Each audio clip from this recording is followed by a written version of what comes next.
বন্ধুরা, আজকে চিকেন হবে, তার জন্য আলুগুলো ভেজে নিচ্ছি লাল লাল করে। চিকেনটা এখানে ম্যারিনেট করে রেখে দিয়েছি। এর মধ্যে আদা, রসুন, টমেটো, পেঁয়াজ সব মাখিয়ে রেখে দিয়েছি। সরষের তেল, লঙ্কা গুঁড়ো, টক দই, হলুদ গুঁড়ো, ধনে গুঁড়ো সব দিয়ে দিয়েছি। এর মধ্যে দিয়ে ভালো করে মাখিয়ে আধা ঘন্টা রেখে দিয়েছিলাম।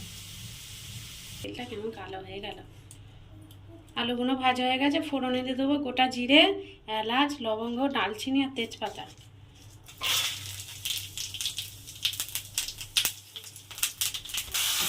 চিকেনটা দিয়ে দিয়েছি, নাড়বো।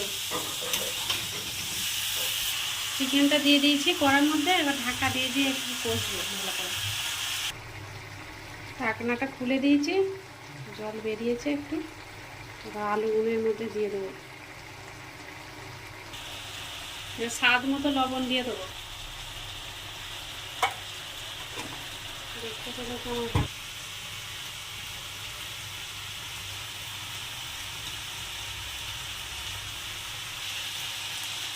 ভালোভাবে কষে নিয়েছি। এবার জল দিয়ে দেবো।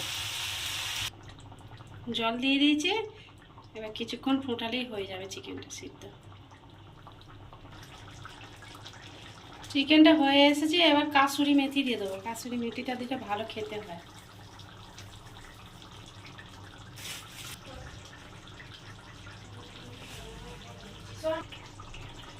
হয়ে গেছে, এবার নামিয়ে নেবো এটা। রান্নাগুলো হয়ে গেছে। এখানে আছে ভাত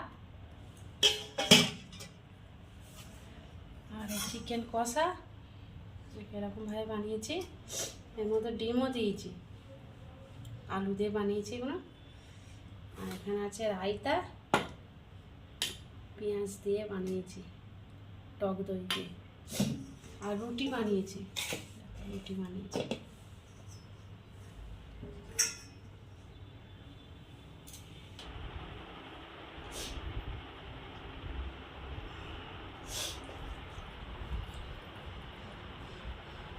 গ্রেভি দেবো না, আলু দেবো। আলু হ্যাঁ